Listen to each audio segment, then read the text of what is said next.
What is the first thing that comes to mind when you think of the country? For most people, it's a beautiful landscape with rolling hills, hundreds of acres, and animals, not an overgrown fence line like this one. This is why it's important to keep these fence lines clear so that the farms are staying beautiful. I've been clearing fence lines for the past 7 years and I've learned a lot.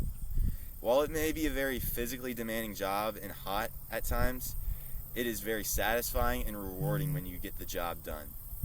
There are 3 main parts to clearing out fence lines: chainsawing, weed eating, and finishing the job. The first part when clearing out a fence line is definitely the hardest and most dangerous, and that is chainsawing. The first thing you need to know about chainsaws is that safety is always the #1 priority. This is because, according to a Penn State University study in 2022, there are 70 hospitalizations daily in the United States on average. And this is because it's people that don't know how to operate chainsaws are trying to use them on fence lines and to cut wood. And that's not a good idea because chainsaws are very hard to master and they take a long time to learn how to use them correctly. You also need to know that you have to hold a chainsaw with 2 hands at all times while cutting down brush from a fence line. Also, you need to hold it so that this is called the bar. You need to keep the bar horizontal with the ground. This keeps it so that the blade is always sharp and never gets dull. Also, you need to keep from cutting brush in the kickback zone. According to Husqvarna, in an article they wrote in 2025, you need to keep from cutting with a kickback zone. That's what they call this section right here. This, whenever you cut with this part, it makes it so that the chainsaw kicks or jerks all of a sudden.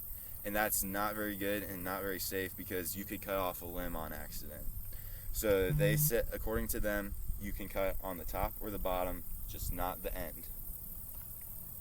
Now, while I'm cutting, you're going to notice that I'm going to try to cut as low to the ground as possible. That's always a good idea when you're using a chainsaw. Alright.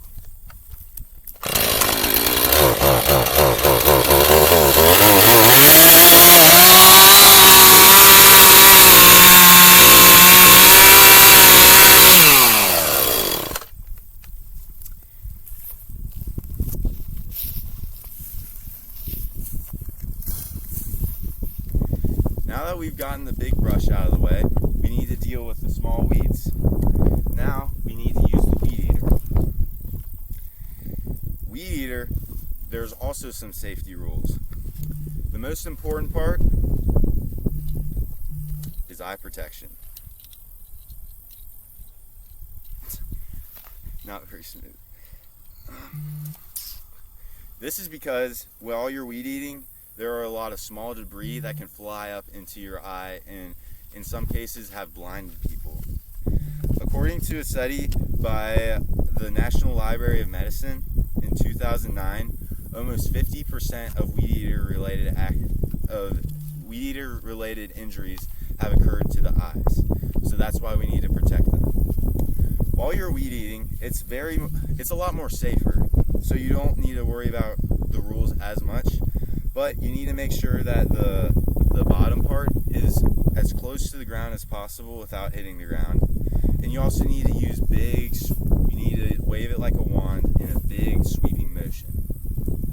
Also, you need to make sure that the weeds aren't too big for the weed eater. If the weeds are more than a ½ inch in diameter, then it's too big and you need to use the chainsaw. So.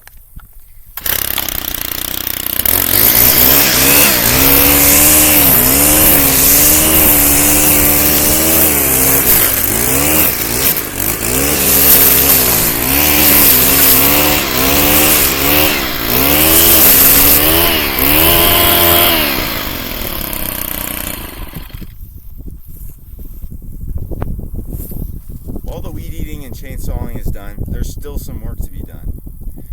What we still need to do is pick the weeds out of the fence line, and that's the easiest part. Sometimes the weeds are prickly and you need to wear gloves, but that's not the case this time, so we're all good.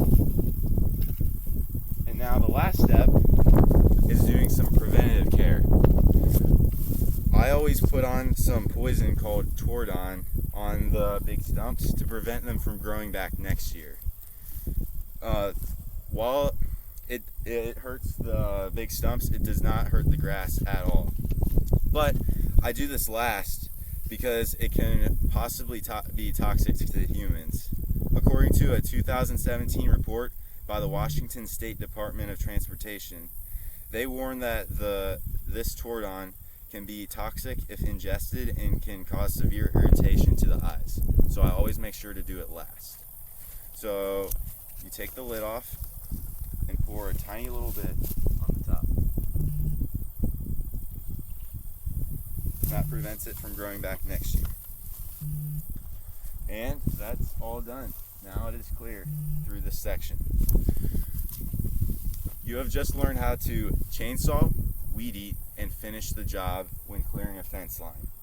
Now you know how to make America better, one fence row at a time.